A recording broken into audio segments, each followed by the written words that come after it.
Assis devant une représentation théâtrale, il nous arrive parfois de se demander... Mais où donc a pris naissance cette idée? Dans la tête d'un ou d'une dramaturge, bien sûr.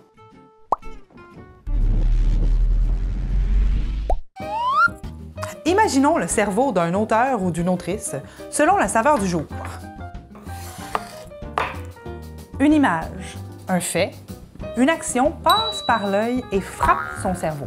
Ce dernier décode cette image et la traduit en idées, qui, elles, après une période d'ébullition, se retrouveront en mots, en phrases, en histoires. Alors la question qu'il faut se poser est la suivante. Ces auteurs et ces autrices ont-ils ou ont-elles la même méthode de travail? Oh que non! Il y a pratiquement autant de méthodes que d'individus.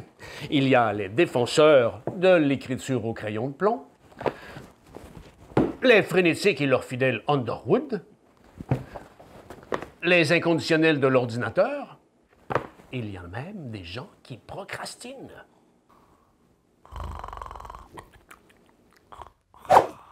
La meilleure façon d'en apprendre davantage sur un ou une dramaturge, c'est de l'extirper de son habitat naturel. Bonjour, Madame Pelletier. D'où vous est venue l'envie d'écrire? Ça remonte à tellement loin que je suis même pas sûre que je m'en souviens. Mais j'ai toujours aimé raconter des histoires, que ce soit par des jeux de rôle quand j'étais petite avec mes cousines dans la ferme ou en faisant de l'impro plus tard, ado, jeune adulte. Il y a quelque chose en moi qui veut raconter. Puis l'écriture, c'est comme un filtre qui permet de faire passer ce que je reçois du monde par le langage. Je suis amoureuse du langage, fait qu'on dirait que ça allait de soi que pour moi, raconter des histoires, ça allait passer par l'écriture. Présentement, vous flirtez avec le théâtre avec votre dernier texte, Féminal 16. Comment vous en est venue l'idée? En fait, ça part du texte Annabelle et la bête, qui était un conte que j'avais écrit pour le Cabaret des Contes ruraux 2 au Théâtre du Bic, que j'avais joué. Et on aurait dit que ce texte-là, en fait, contenait plusieurs possibilités pour s'étendre, hein, pour devenir plus vaste qu'un conte. Parce que c'est l'histoire d'une femme dont le destin se scinde en deux, devant un choix, en fait, entre aller à l'épicerie et faire un souper avec des restants, elle n'est pas capable de choisir, fait qu'elle se sépare en deux.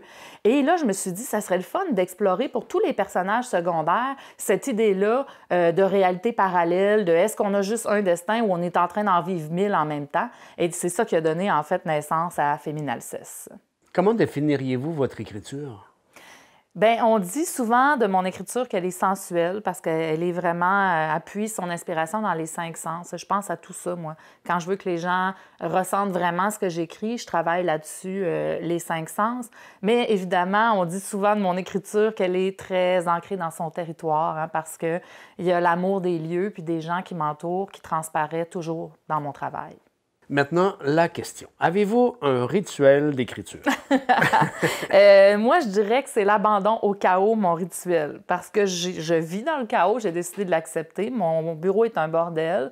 Et je suis mère de 2 enfants, donc je suis constamment interpellée. Et j'essaie d'écrire dans les cracks, en fait. Donc, j'écris entre. Et j'essaie d'accepter que ma vie soit échevelée. Et je pense que c'est ce qui donne aussi le ton de mon écriture. Donc, mon rituel, c'est simplement de m'adapter. Merci, Madame Pelletier. De rien. L'écriture, c'est ma raison d'être. Tellement. C'est tout simplement fascinant. Ah, notre bon ami Shakespeare avait raison. Être ou ne pas être, voilà toute la question.